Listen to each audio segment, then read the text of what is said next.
amiga.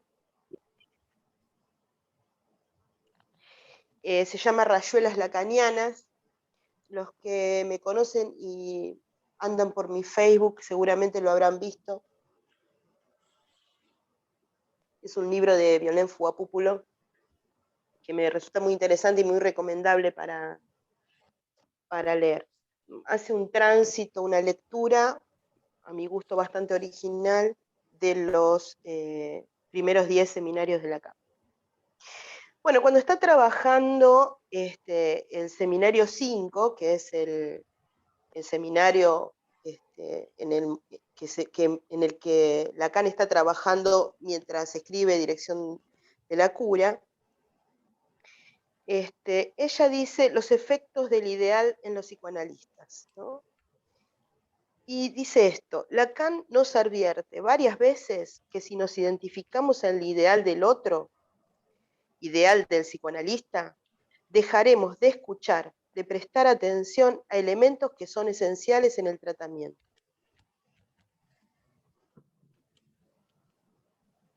Bueno, me parece que lo que está diciendo ahí, que hay que derribar la cuestión del ideal del analista para que no quedemos presos en nuestra propia imagen. Es una de las cosas más difíciles, cómo trabajar sobre nuestra propia escisión, ¿no? Cómo quedar divididos y poder soportarlo. Cuando en el texto de Dirección de la Cura, Lacan dice que el analista soporta el dispositivo, me parece que está hablando de esto, de poder soportar esa división entre lo que yo creo, siento y me pasa, y poder seguir escuchando la lógica del sujeto.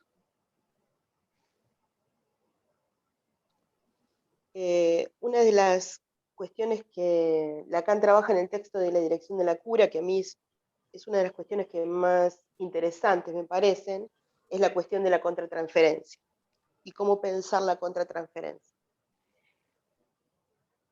Muy radicalmente, Lacan dice de la contratransferencia que no existe, que lo único que existe es la transferencia. Bueno, lo dice porque los psicoanalistas del yo trabajaban sobre la resistencia del sujeto como contratransferencial, ¿no? Y hacían toda una disquisición teórica respecto del lugar de la resistencia. Entonces, si el sujeto no trabajaba en la misma línea que ellos dirigían, era porque se resistía, ¿no? Parece que con Lacan lo que podemos pensar es que esa resistencia es más resistencia del analista, ¿no? Eso es lo que dice, la única resistencia que hay es la resistencia del analista. Porque de lo que se trata es de escuchar.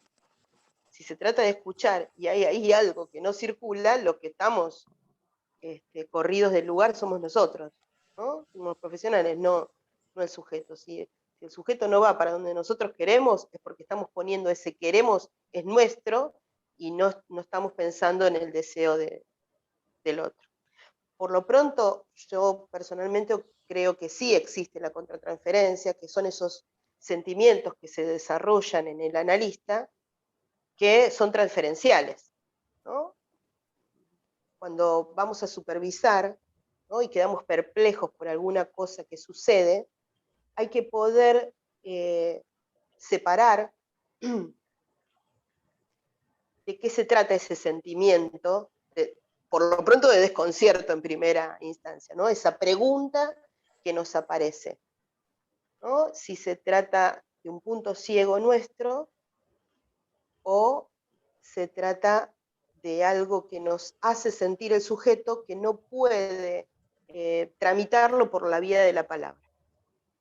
¿Sí? Esto libidinal que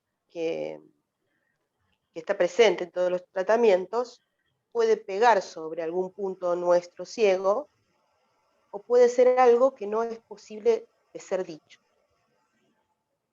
¿Sí? Entonces esa línea es bastante finita y amerita nuestra pregunta, ¿no? Creo que si hay algo que hay que poder sostener en cualquier tratamiento es la pregunta respecto de qué estamos haciendo, ¿no? La pregunta básica y sencilla, ¿qué estoy haciendo con esto? ¿No? Y digo esto en el punto en el que traigo la cuestión pulsional. Esto que no se sabe qué es. Esto que trae el sujeto, que proyecta sobre mí, que yo lo siento, pero no sé qué es. Este lugar, ¿qué lugar ocupa la transferencia? Es una pregunta que implica la cuestión pulsional, ¿no? ¿Cuál es ese goce que el sujeto está tratando de hacer entrar en algún circuito simbólico y que está pasando por un circuito libidinal? ¿No? Para los analistas que estamos familiarizados con la obra de Lacan, esto que se trata de lo real, de eso, de lo imposible de decir. Lo real tiene varios estatutos. Hacia el final de la obra, Lacan habla de lo real imaginario, de lo real simbólico y de lo real real. Un embrollo divino. Si me alcanza la vida, algún día podré tratar de transmitirlo. Con intuirlo me alcanza por ahora. La intuición es una estrategia matemática que podemos tener y que no se trata para nada, de lo consciente ni de lo esotérico, sino de nuestro inconsciente. Hay que leerlo como una producción del inconsciente apoyado en la lógica matemática. Así que eso que uno siente tiene un estatuto cuando está armada la transferencia con el sujeto. El amor de transferencia, que es la base del dispositivo, nos ubica de lleno en la cuestión del poder, ¿no? Cuando el sujeto hace una consulta y se queda en relación al terapeuta, desarrolla esto que yo les decía que el psicoanálisis llama sujeto supuesto saber, ¿no?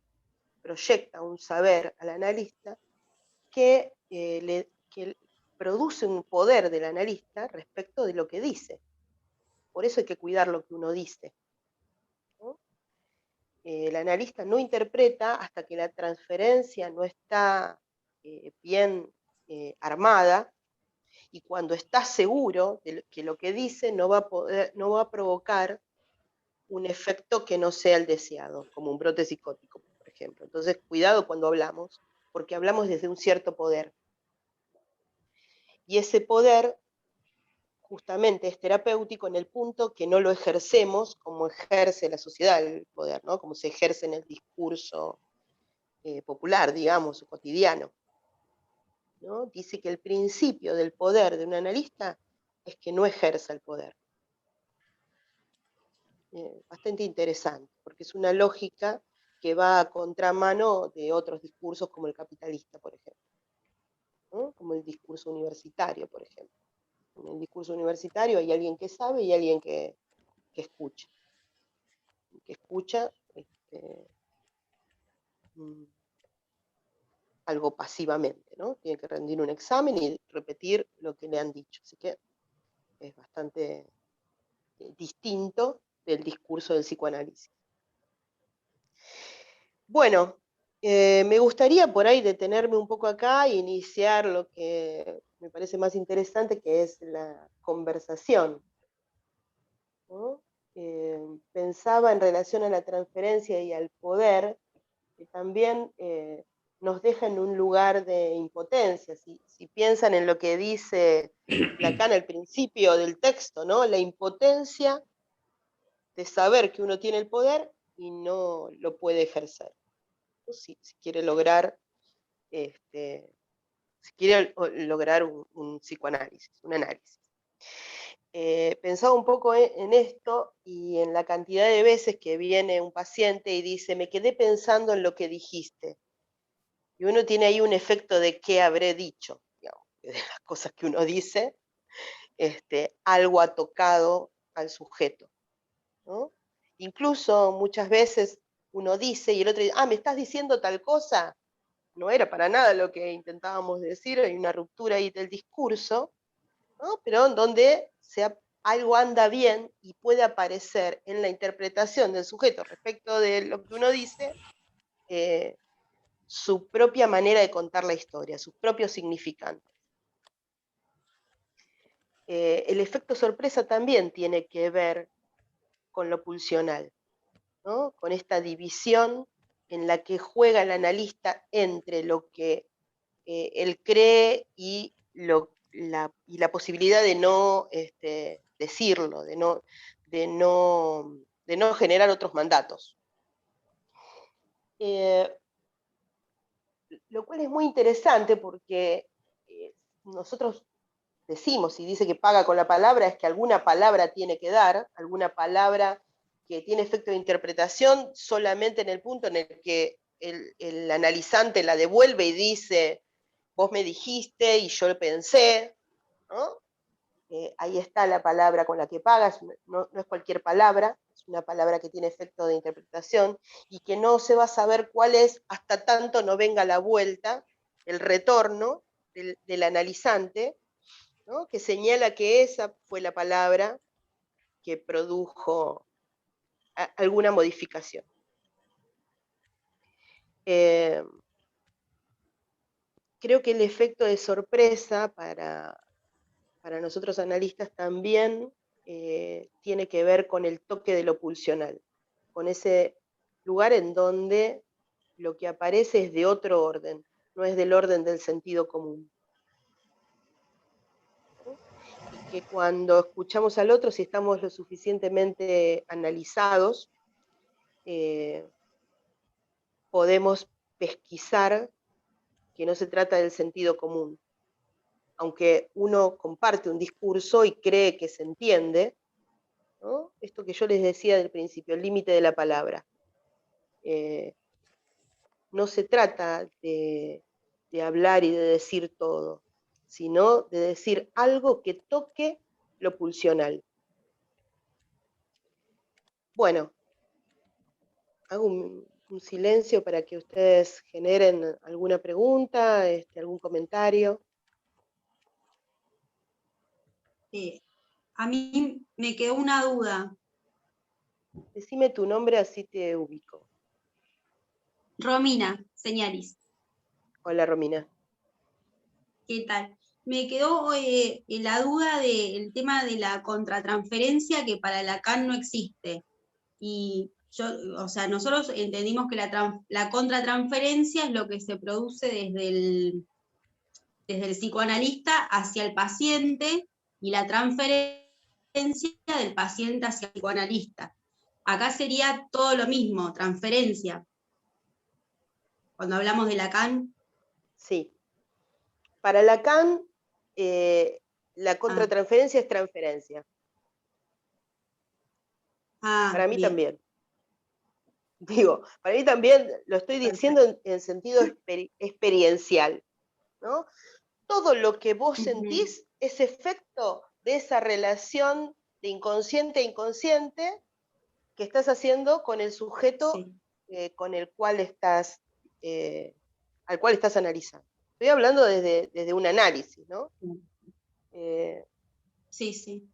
Digo también, lo digo también para hacer un hincapié sobre el psicólogo social que opera desde otro lugar, ¿sí? Y opera con otro discurso, que es el discurso de la realidad, ¿sí?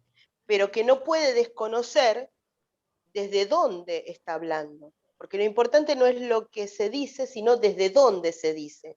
Y él señala en este texto que estemos alertas, que nosotros tenemos un poder y que la eficacia de lo que hacemos tiene que ver con no ejercerlo. ¿Sí? Entonces, en la contratransferencia es un concepto de Freud para señalar que hay algo que el analista siente ahí, ¿sí? Pero Lacan trabaja tratando de disolver la cuestión de la dualidad, ¿sí? yo versus el otro. Ahí lo que dice él es que la comunicación se da en el sentido de inconsciente y que eso que yo siento emana del otro. Igual esto es algo que en lo cotidiano lo podemos ver, ¿no? Piensen en una discusión cualquiera, donde yo creo que tengo la razón, ¿no? Porque el otro me agredió. Entonces yo lo agredo y se arma ahí el merengue. Hay algo también que sucede, que puede ser que el otro se haya sentido atacado por algo que yo dije, en ese revés de la comunicación, donde la palabra no remite literalmente a A, no le corresponde exactamente B, hay un espacio que es donde el lenguaje se dispara, y que tiene que ver con la subjetividad de cada uno, ¿no? Entonces, lo que dice el analizante produce en mí algo que es efecto de la transferencia. Porque ¿por qué a mí alguien me conmovería si no es mi hermano, ni mi amigo, ni mi mamá? ¿No? ¿Por qué en una relación laboral un analista tendría que sentir algo? Bueno, lo siente porque hay algo ahí que se está proyectando y que se está proyectando a nivel comunicacional y que no es enteramente del analista. ¿Sí?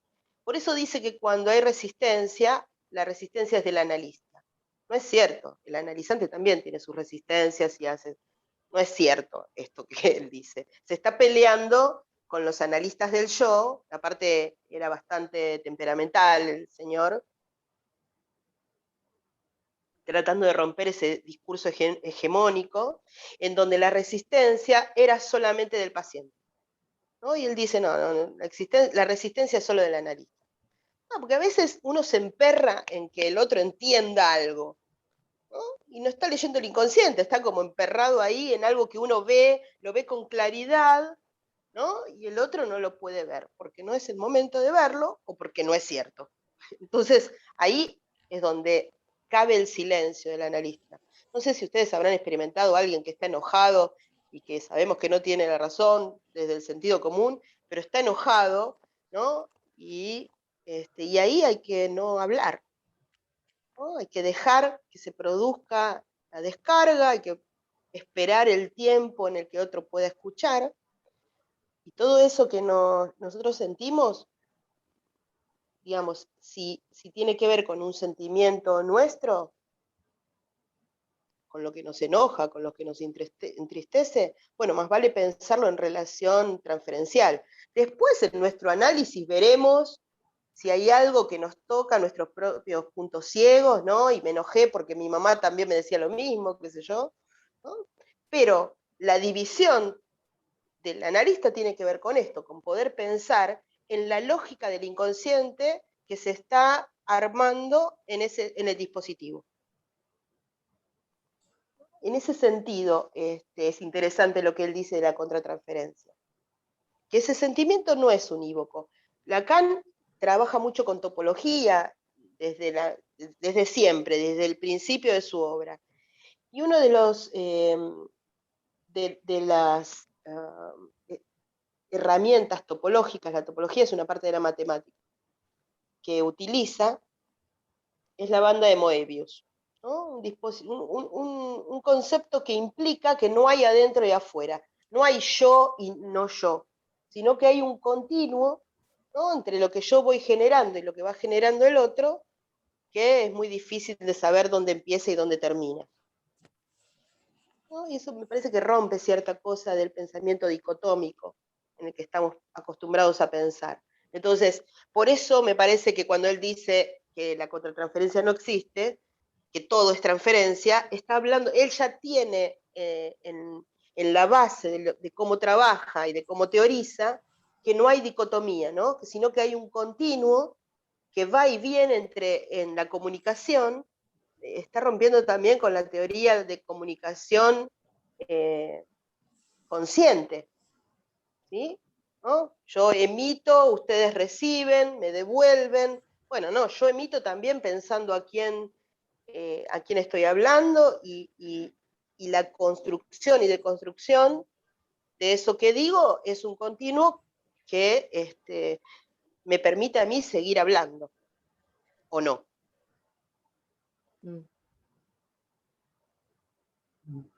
A mí Yo quería hacer un pequeño... Gracias. Sí. No, un pequeño comentario muy interesante, todo lo que fuiste transmitiendo, Adriana. Me quedé pensando un poco en este tema del poder del analista, ¿no?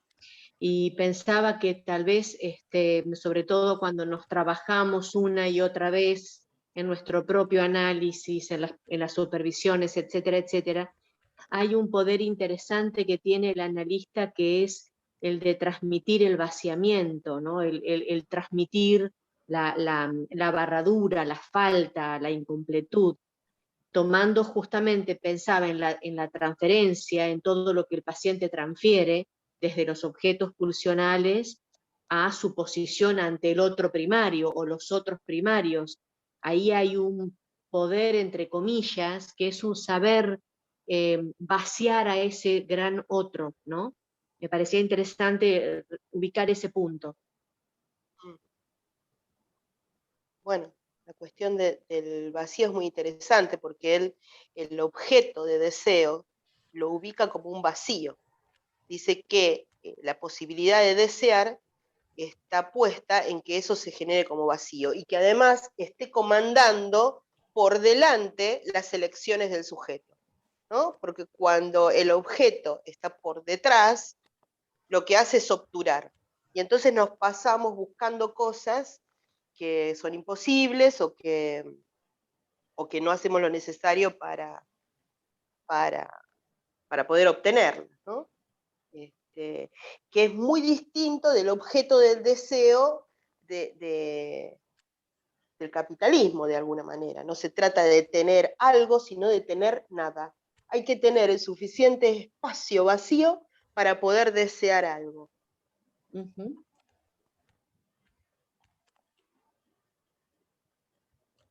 También quería hacer una pregunta, si se puede ahora.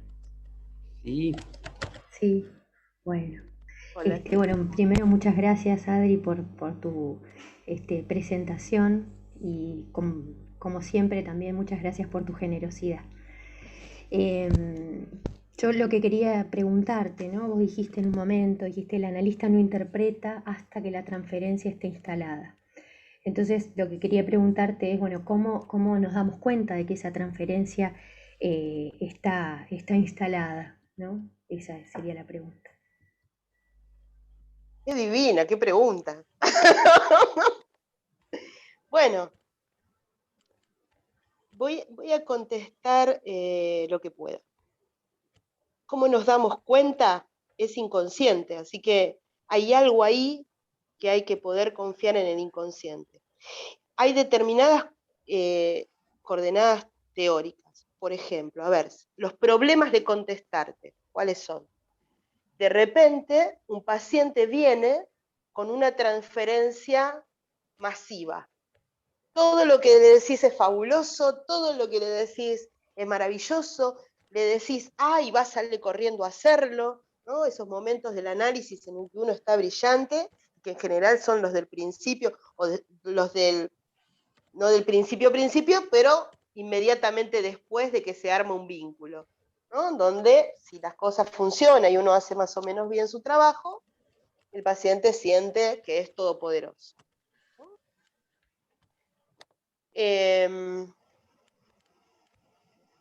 Y el engaño de ese vínculo que se siente, ¿no? Pero que está transitado por lo imaginario, lo más superficial.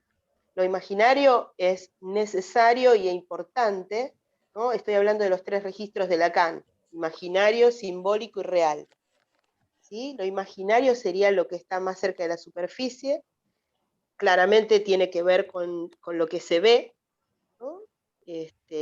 Sería este momento divino en el que el paciente está súper convocado por lo que le decimos, viene, nos falta, es puntual, te paga término, te quiere aumentar, digamos, ¿no? Está como enamorado, ¿no? La transferencia, ¿dónde la pesquisamos? En el enamoramiento. Ahora, ¿cuándo está a punto la transferencia? Cuando se producen los fenómenos del inconsciente. Los sueños, los lapsus, y cuidado, los acting también. ¿Sí? El acting también es una suerte de fenómeno transferencial que ubica al analista en un cierto lugar. Porque el acting es la actuación de algo que no se puede decir por el momento en el que está el paciente, o no se puede decir por la particularidad de la constitución psíquica de ese paciente. Hay algo que se actúa, lo que no se puede decir, se actúa. Y entonces falta de repente. ¿No? Nos falta, diría yo. ¿No? Hay una direccionalidad y ahí hay transferencia. Y indica que estamos medio corridos ahí del lugar y que hay que repensar en qué posición estamos, desde dónde estamos hablando, porque nos hace quedar en falta el paciente. ¿Por qué? ¿No? Hay algo ahí que hay que poder teorizar, hacer clínica. Digamos. Hacer clínica, ¿qué es esto? ¿De qué se trata de hacer clínica? No del momento en el que uno está hablando, sino del momento en el que uno está pensando respecto de lo que sucedió, ¿no? En una supervisión o a solas también. No sé si a ustedes les pasa, pero cada vez más cuando uno lee, cuando uno tiene pacientes, lee la teoría, lee un texto y lo remite a algún paciente o alguna cosa que viene pensando respecto de algún paciente. ¿No? Es esta ida y vuelta entre lo que efectivamente nos pasa en la experiencia y lo que dicen los teóricos que tendría que pasar. Así que bueno, la pregunta por la transferencia es bastante difícil porque implica la posición inconsciente del analista de poder pesquisar cuando hay o no transferencia, pero me parece que el efecto de que haya fenómenos del inconsciente nos puede dar alguna pauta de que ahí hay ya una posición transferencial armada. Zafé bárbaro, ¿eh? Me quedó bastante bien. Bien. Sí, y frente a esto, ¿no, Adri? Hasta llegar a ese punto del establecimiento de la transferencia, ¿cómo podríamos operar como analistas sin caer en esto del lugar del yo que hablabas al comienzo de tu exposición? Bueno, yo creo que antes de poder operar, tanto sea con la interpretación o con alguna intervención más de corte, ¿no? La que llamamos los lacanianos intervenciones en lo real. El corte de la sesión tiene que ver con intervenciones en lo real, uno corta en algún lugar. Hay algunas cuestiones interesantes para poder trabajar en el inicio. La primera es soportar la abstinencia y dejar al sujeto que hable, ¿no? Poner en juego la regla analítica, la asociación libre. En ese punto es donde el otro puede hablar, que nosotros podemos generar el espacio para que algo de la transferencia, y tiene que ver con el vacío también, ¿no? Tiene que ver con no apurarse a decir nada, primero porque no sabemos en qué lugar de la transferencia estamos situados. Segundo, y me parece nodal, porque no sabemos la estructura del sujeto que nos habla. Hasta que no pase, Lacan dice que es en la segunda vuelta del rulo que uno puede hablar. Cuando algo se dice, uno marca un significante, pero no lo interpreta aún hasta que no vuelva a aparecer por segunda vez. Por otra parte, cuando nosotros estamos escuchando, también estamos escuchando una lógica de significantes. Y creo que lo que introduce Lacan en ese sentido es bastante interesante. No se trata de lo que le pasa a un sujeto y de por qué sufre, ¿no? Y del bla bla de su sufrimiento, ¿no? Se trata de cuáles son los significantes que lo anudan, ¿no? Y que le dan significación a esto que él dice. ¿Sí? Y los significantes son una palabra.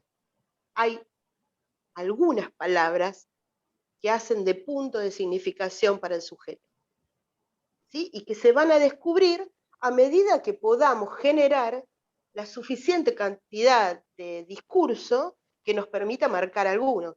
No sé si alguno ha escuchado el punto de almohadillado que introduce Lacan, ¿no? Él dice que hay una palabra que se llama palabra vacía, en donde el sujeto transita su discurso y cuenta su historia, y cuenta, y hay que hacerlo suficientemente barrados, castrados, para poder dejar que eso suceda y no tratar de interpretar rápidamente o de entender rápidamente cuál es la lógica, sino dejar que el discurso circule, que la palabra circule. Este es un momento en el análisis en el que el sujeto descarga, ¿no? Hay algo de la descarga, todavía no hay cambio de posición, ni ninguna interpretación que pueda pegar ahí, porque no sabemos qué estamos tocando. Entonces, si uno no sabe lo que toca, no toca todo así. Espera hasta ver dónde está el botón rojo, ¿no? Y hasta saber qué es lo que no tiene que tocar, sobre todo. Porque estamos hablando de un momento en el que no sabemos cuál es la estructura del sujeto. Con lo cual, vendría bastante bien que si uno no sabe, se abstenga de decir. Por eso es muy difícil todo el primer tiempo, los analistas nos pasamos mucho tiempo hablando de las entrevistas preliminares. Las entrevistas preliminares en cualquier análisis podrían durar hasta años, y por eso también es muy difícil poder sostenernos en nuestra práctica, porque el discurso capitalista nos pide efectos ya, ¿no? Y porque si hay una situación compleja de violencia o de una problemática que ponga en riesgo al sujeto, hay una cierta urgencia, y entonces el psicoanálisis quizás no es practicable, porque además vienen los pacientes cada vez más tomados por lo real, y entonces, por ejemplo, en un ataque de pánico es muy difícil dar tiempo a todo ese tiempo de la palabra, y entonces primero hay que construir el discurso, ahí la estrategia es otra. En este texto muy interesante, como Lacan habla de estrategia y táctica, ¿no? Ubicando la estrategia como la política que hay que poder elaborar para poder escuchar al paciente. Y la táctica como el procedimiento, el método, ¿no? O las acciones puntuales, la técnica, digamos, ¿no? Las acciones técnicas para llevar a cabo esa política. Entonces, si un sujeto se presume psicótico, yo tengo un juego, digamos, que digo, bueno, nadie es psicótico hasta que se muestre, nadie es neurótico hasta que se demuestre lo contrario, ¿no? Hasta que yo no sepa cuál es la posición del sujeto frente a la castración, no puedo decir que sea neurótico. No me voy a arriesgar a tocar el botón rojo sin saberlo. Si toco el botón rojo, más vale que sepa cuál es el efecto, ¿no? Entonces, me parece que es el juego que nos afloja a nosotros de tener que responder y de tener que producir algo rápidamente. Acá hay que dar el tiempo que el sujeto necesita, porque si bien la solución nosotros la vemos por ahí anticipadamente, hay que esperar hasta que la transferencia esté a punto para poder decirlo, ¿no? Hasta que el sujeto pueda soportar el efecto de verdad que puede tener esa intervención.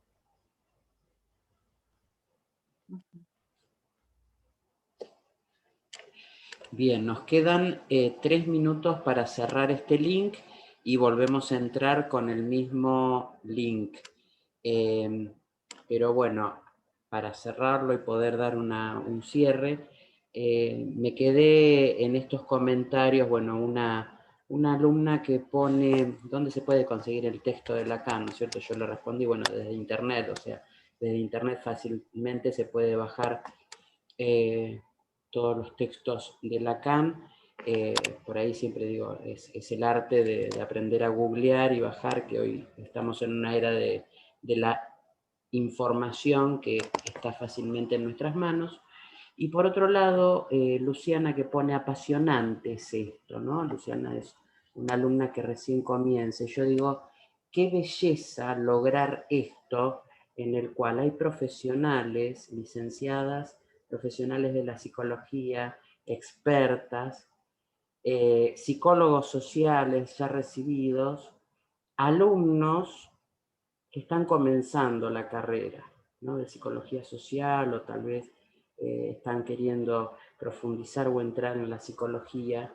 Digo, qué bueno que se pueda dar esta articulación una articulación del saber, ¿no? Y lo que me quedó que una de tus colegas, Adriana, nombró, fue que también me hizo ruido esto de la conciencia del poder en las transferencias, o transferencia y contratransferencia, como lo querramos ver, y la necesidad de la supervisión de aquel que está en esta posición, ¿no? Y cuando vos decías, Adriana, también verlo desde la psicología social, nosotros insistimos, ¿no es cierto?, y siempre lo hablamos contigo, de la necesidad de la supervisión que tenemos, no desde que nosotros somos psicólogos, no, nosotros somos psicólogos sociales, estamos en otro lugar, pero desde el lugar que muchas veces por ahí ocupamos ante esos otros. Una cosa que quería compartir, no quería dejar de decírtela. Bueno, ¿les parece que cerremos este link y damos el cierre entonces al último link? Entramos con el mismo ID, con la misma contraseña, con el mismo link, y ya cerramos esta genial exposición.